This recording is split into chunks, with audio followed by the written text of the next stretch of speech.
Listen, if this is the kind of crazy stuff I got to do to get some response on my trivia questions, then so be it.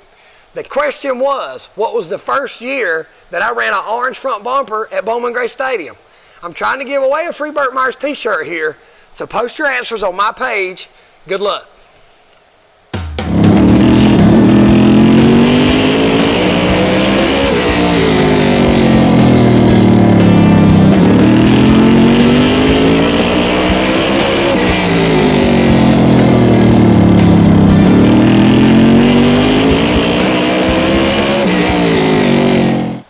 Hey everybody, this is our 17th video of the year.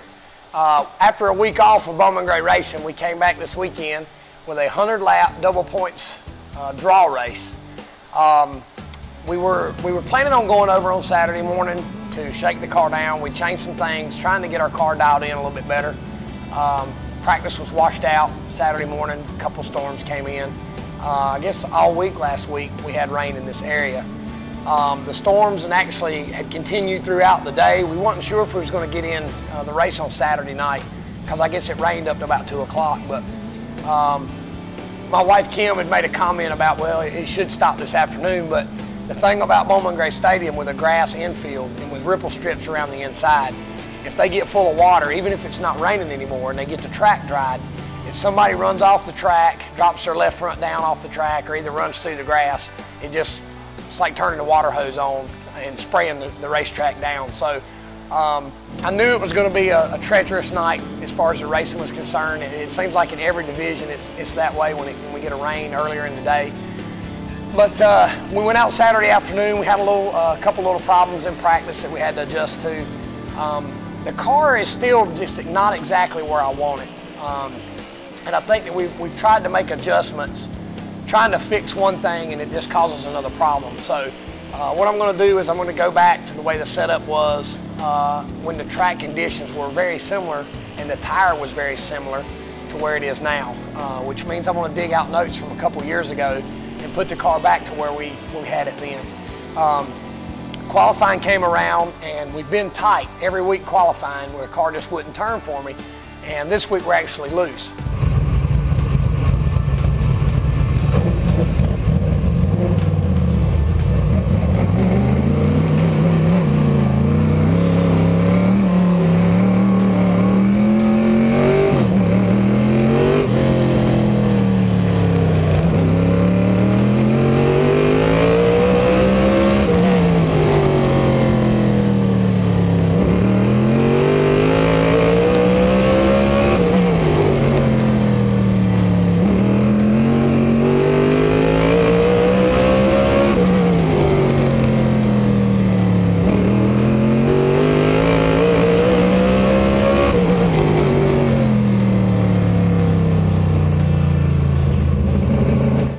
Qualified, I think, 7th, which, you know, like I've told you before, on a 100-lap night, that's when you try things. That's when you throw stuff at it, I like to say, to try to figure out little things to do to the car when qualifying does matter. So qualified 7th. We sent Philip Dixon in to draw for me. He actually hasn't drawn outside of the top 10 yet. So I knew he was either on a good streak or he was due to draw a bad number. And he came out of the infield and said, he said, "You love me, right?" And I knew that was going to be bad right off the bat. And he let me know that he drew 22nd. But, you know, it's not his doing. It's not my doing. It's not, you know, it's just blind luck. It's just a hand in a Crown Royal bag or a dirty sock or whatever they're using now and pulling out a poker chip with a number on it. So it's just blind luck. But it was a bad night to draw 22nd since we were, you know, it was a double points night. There were some cars that in the front that aren't normally in the front. I really thought that was going to cause a lot of cautions with the track conditions the way they were. I was curious how that was going to go.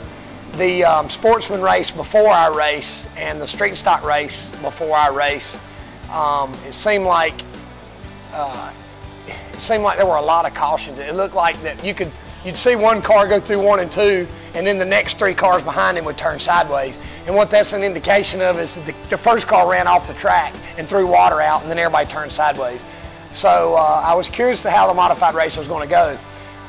We got going, and when you start in the back of a 100-lap race and the field is totally mixed up, I try to lay back, and you know, at that point you're already last. So losing positions is not a big concern.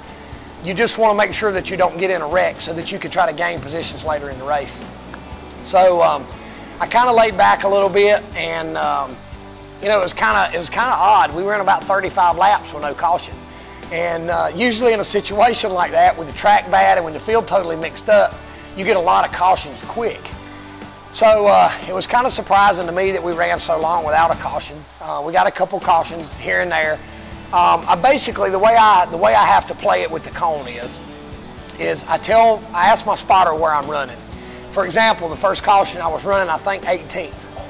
And I said, all right, I'm running 18th. Why don't you tell me how many cars pull outside? So I'm running 18th, and 8 cars pull out. So if you can do the simple math in your head, it doesn't really do you any good to go to the outside because you're not going to gain anything. The next caution I was 15th, and 7 cars pulled out. The next caution I was 12th, and 6 cars pulled out. So if you can understand the pattern here, you're not really gaining anything by pulling out. You're just moving off of the bottom groove. The only advantage you might have is if you go down in the corner and the inside groove maybe checks up and it gives you an opportunity to pass somebody on the outside. The very last restart, I think the number was even for how many were out and how many was going to be in, and I went to the outside just because I'd been to the inside every time. Long story short, we ended up 11th. Got the front end knocked out of line, got the front bumper turned up in the air, got the back bumper crammed up just a little bit. These are things that you become accustomed to in a 100-lap race, sadly.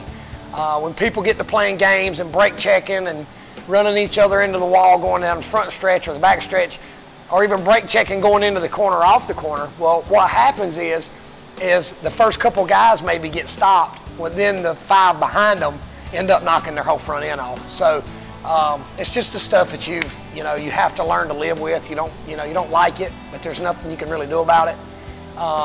So anyway, $500 later, we're going to get the car back together and see if we can't get back over there this weekend. Talked to a good friend of mine, Roy Trantham. He used to race years ago. He actually helps me with my motor program financially, and he gives me a lot of advice on how to set the car up and some of the things that he's encountered in the past. So we've got it. I've been on the phone with Roy a little bit. We're going to try a new shocking package this week. We're going to go back, like I said, as far as the weights and the springs and stuff that we ran a couple years ago when the conditions were pretty close to the way they are now. We're going to go back to that. So that being said, we're looking for good things this weekend. We look for good things every weekend, but I'm not going to quit racing. So the bottom line is you just keep digging, you keep trying. I know my fans are probably getting frustrated. Just imagine how frustrated I am being the driver and the guy that's paying the bills on this stuff. So if you'll just stick with me, we're going to get back on top, and we're going to get the car where we need it. And that, with a little bit of luck, we're going to be back in victory lane real soon. So we got 5 weekends left at Bowman Gray, twin 25s this week, and a couple weeks coming up. We got the tour race, so we got some big events coming up. We'll have the 150 at the end of the year, so there's some races that we're looking forward to. Right now, mathematically, we're still not out of the points chase, but we lost a bunch of points Saturday night. So at this point, we're going out and trying to win races and pulling for that 4-car to win his first championship. One thing I do want to mention, Coma Unwind, it's just the opposite of an energy drink. A friend of mine provided me with some of this product, and what it's supposed to do is it's perfect in my situation. You got a night of racing where inside you're energized and you're restless. You want to just relax and calm down. And I drank one of these drinks, and about an hour later, it really calmed me down. The best thing was that it really helped me sleep. But you should go out and try this stuff. It's really good if you're having problems sleeping, or if you just need to be. If you're jacked up from a hard day or whatever and you need to calm down and relax, you need to check it out. It's called Coma Unwind with a K. But anyway, we're going to go back this week, twin 25s. Thanks to everybody that's watching these videos. I know I say it all the time, but we really mean it.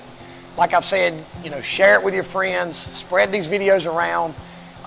You know, we want to get the word out of that what we're doing around here, what we're doing with our racing, and what goes on at Bowman Gray Stadium and on the tour and everything else. So thanks again.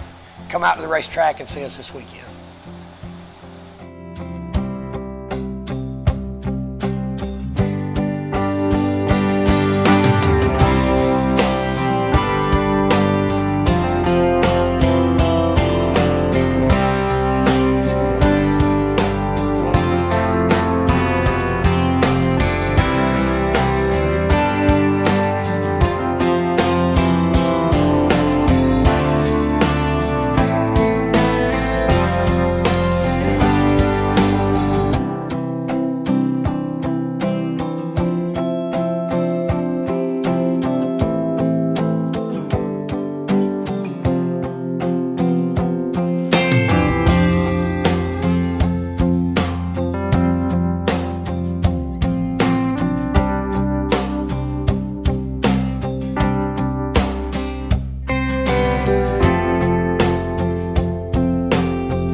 Smell something?